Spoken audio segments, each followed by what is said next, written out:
আসসালামু আলাইকুম বন্ধুরা, কেমন আছেন আপনারা সবাই? আশা করব আল্লাহর রহমতে সবাই ভালো আছেন। আজ একটা কহি ভর্তার রেসিপি আপনাদের সামনে নিয়ে হাজির হলাম। এখানে আমরা 5-6 টুকরো পেঁয়াজ নিয়েছি 5 টুকরো 6 টুকরোর মতো রসুনের কোয়া, নিয়েছি হচ্ছে কহি, অল্প কিছু নিয়েছি ধনেপাতা, আর নিয়েছি শুকনো মরিচ, আর 4 টুকরোর মতো নিয়েছি কাঁচামরিচ, আর শুকনো মরিচ নিয়েছি 5-6 টুকরার মতো। তো বন্ধুরা, এখন আমরা ভালো করে এটাকে সেদ্ধ করে নিব। আর শীতকালে কিন্তু ভর্তা খেতে খুবই ভালো লাগে, আর এভাবে যদি একটা মজাদার ভর্তা রেসিপি বাসায় তৈরি করে খান, মাছ মাংসের স্বাদ কিন্তু ভুলে যাবেন।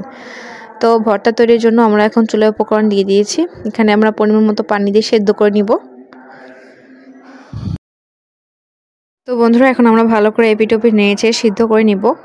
কহিটা কিন্তু হালকা একটু বেশি সেদ্ধ করতে হবে, আর একটু নাড়াচাড়া দিয়ে দেখতে হবে যাতে ভালো করে সেদ্ধ হয়ে যায়। তো আমরা এখন সেদ্ধর প্রসেসটা শুরু করে দিয়েছি। কই ভর্তা খেতে কিন্তু খুবই ভালো লাগে, এমন একটা মুখরোচক ভর্তার রেসিপি আপনারা কখনো খেয়েছেন কিনা জানি না। একটু সেদ্ধ হওয়ার জন্য 2-3 মিনিট আমরা একটু ঢেকে দিব। তো সেদ্ধটা অনেকটা হয়ে গিয়েছে, দেখুন মাশাআল্লাহ কি সুন্দর একটা কালার চলে আসছে।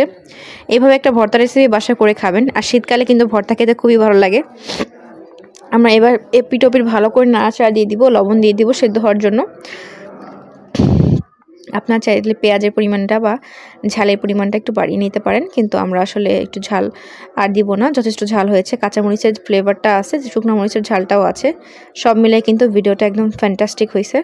আর এখন আমরা ভর্তার প্রসেসটা শুরু করে দেব। এখানে আমরা লবণ দিয়েছি শুকনো মরিচ 6 টুকরোর মতো, আর এখন এটাকে ভালো করে আমরা এভাবে ব্লেন্ড করে নিব। তো বন্ধুরা, এখন আমরা লবণ দিয়ে ভালো করে কিন্তু শুকনো মরিচটাকে এভাবে থেতো করে নিব। তো শীতকালে কিন্তু ভর্তার রেসিপি আমাদের খেতে খুবই ভালো লাগে। তখন বাজে রাত 11টা, হঠাৎ করে আমার ভর্তার খেতে খুবই ইচ্ছা করছিল। কি সবজি দিয়ে ভর্তা করবো এটা ভাবছিলাম না। আর ঘরে ছিল কহি, অনেকে চিচিঙ্গা বলে, অনেকে কহি বলে। তো কহি ছিল, তো কহি দিয়ে এই ভর্তাটা রেসিপি বাসায় করে খেলাম। আর এত মজা লাগে এই ভর্তার রেসিপি, যখন আপনারা বাসায় করে খাবেন তখনই আসলে বুঝতে পারবেন। তো এখন আমরা ভালো করে এটাকে মিশিয়ে নিব, ভালো করে থেতো করে নিতে হবে। ভর্তা বেশি থেতো হলেও ভালো লাগে না, বেশি ছাবা ছাবা হইলেও ভালো লাগে না, এমন একটু থাকলে খুব ভালো লাগে। এখানে আমরা 4টা কাঁচামরিচ ছিল, 4টা কাঁচামরিচটাকেও ভালো করে এভাবে পিষিয়ে নিব। তো বন্ধুরা, একে একে এখন আমরা আস্তে আস্তে করে বাড়তি উপকরণগুলো দিয়ে দিলাম আমরা পেঁয়াজটাকে কিন্তু ভালো করে থেতো করে নিতে হবে, ভালো করে মিশিয়ে নিতে হবে। আর দিয়ে দিলাম এখন সেদ্ধ করা কইগুলো সেদ্ধ হয়ে গিয়েছে, একদম পারফেক্ট সেদ্ধ হয়েছে। এর থেকে বেশি সেদ্ধ হইলে ভালো লাগতো না, রঙটা নষ্ট হয়ে যাইতো। আর এর থেকে কম সেদ্ধ হইলে একদম কাঁচা কাঁচা লাগতো। এটাই কিন্তু একদম পারফেক্ট বয়েল হয়েছে। এখন আমরা কিন্তু ভালো করে এটাকে থেতো করে নিব। বন্ধুরা, যারা এখন আমাদের চ্যানেলটাকে সাবস্ক্রাইব করে নাই, সবার কাছে একটু রিকোয়েস্ট করবো চ্যানেলটাকে সাবস্ক্রাইব করে দিবেন, আর পাশে থাকা বেল আইকনটি ক্লিক করে দিবেন যাতে পরবর্তী নোটিফিকেশনগুলো আপনাদের কাছে পৌঁছে যায়। বন্ধুরা, ভালো করে এভাবে মিশাই নিব আমরা এপিটোপিট করে। এইভাবে একটা ভর্তা রেসিপি আশা করে খাবেন, আপনার মাছ মাংসের স্বাদ কিন্তু একদমই ভুলে যাবেন। আর গরম ভাতের সাথে এই ভর্তার রেসিপি খেলে আপনার কিন্তু অন্য দুনিয়া যেতে হবে, মানে এতটাই মজা হয় বলার থেকেও বাইরে। তো আমার ক্ষেত্রে ভাই, আমি ভর্তা খুবই পছন্দ করি, আমি বাঙালি মানুষ, ভর্তা না থাকলে হয় না। আর আমার পরিবারের সবাই ভর্তা খেতে কিন্তু খুবই পছন্দ করে। তো আমরা এখন ভালো করে ভর্তাটাকে এভাবে মিশাই নিব, ভালো করে মিশিয়ে নিতে হবে। তো একদম ভালোভাবে মিশাই নিচ্ছি আমি, ভালো করে থেতো করে নিতে হবে, যেটা একটু কহি একটু মানে একটু মিশাইতে একটু সময় লাগে। তো আমরা ফুল ভিডিওটা করি না, একটু কমায় দেখাইছি যাতে ভিডিওটা সম্পূর্ণ করতে পারি।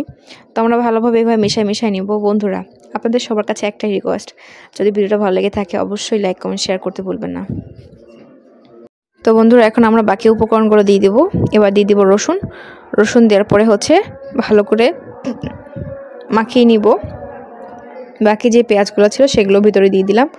এবার আস্তে আস্তে করে ভালো করে থেতো করে নিতে হবে, মিশিয়ে নিতে হবে। বন্ধুরা, এভাবে একটা ভর্তা রেসিপি বাসা করে খাবেন, ছোট বড় সবাই কিন্তু খেতে খুবই পছন্দ করবে। আর শীতের দিনে কিন্তু ভাই, গরম ভাতের সাথে এরকম একটা ভর্তা রেসিপি থাকলে আর কিছুই লাগে না। তো এখন আমরা করব সরিষার তেল দিয়ে দেবো ভিতরে। সরিষার তেলটা দিয়ে ভালো করে কিন্তু মিশিয়ে নিতে হবে। বন্ধুরা, ভিডিওটা কেমন লাগলো কিন্তু কমেন্টে বলতে ভুলবেন না। এখন আমরা ভালোভাবে মিশাই নিব। তো ভালোভাবে সরিষার তেলটাকে মিশাই নিচ্ছি, আর ধনেপাতা আর সরিষার তেলে একটা ঝাঁঝালো গন্ধ আসতেছে, আর এত এত মজা লাগতেছে ভাই বলার থেকেও বাইরে। আর আমি করছিলাম কি, যখন ভর্তাটা হয়ে গিয়েছিল এটার মধ্যে খাবার খাইছি, বাট এই ভিডিওটা করতে আমি ভুলে গেছি খাইতে যায়। মানে এত লোভী আমি যে ভিডিওটা করার পরে আমি সব ভুলে গেছি যে আমি যেখানে খাবো আর আপনাদের সাথে একটা ভিডিও শেয়ার করব। দেখুন কি সুন্দর জুসি হয়েছে, একদম পারফেক্ট একটা ভর্তার রেসিপি, ঠিক আছে, একদম পারফেক্ট একটা ভর্তার রেসিপি। দেখুন বন্ধুরা, তো পরিবেশন করে দেখানোর চেষ্টা করতেছি কতটা লোভনীয় দেখাচ্ছে। আর আমি এখনই একটাই ভাত খাবো বলে প্রস্তুতি নিচ্ছিলাম। আর সব মিলে ভিডিওটা কেমন লাগলো অবশ্যই কমেন্টে জানাবেন। আর যারা এখনও চ্যানেলটা সাবস্ক্রাইব করেনি সাবস্ক্রাইব করে দিবেন।